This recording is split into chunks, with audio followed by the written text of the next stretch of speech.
Welcome to Hope Channel International. Segregation has been a constant problem in our past and current societies. However, the Bible is pretty clear about our equal status before God and the importance of unity amongst His children.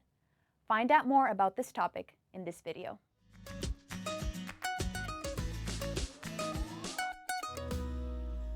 I think it's especially powerful.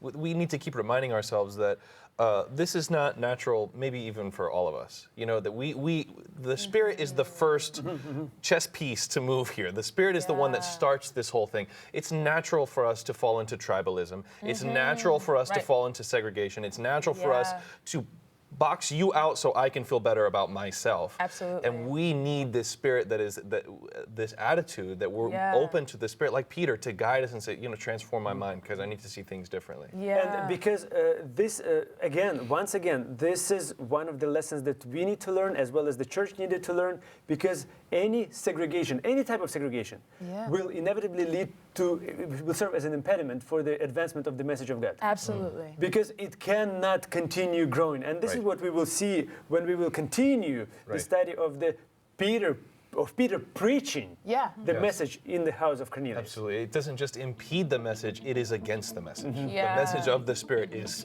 the exact opposite.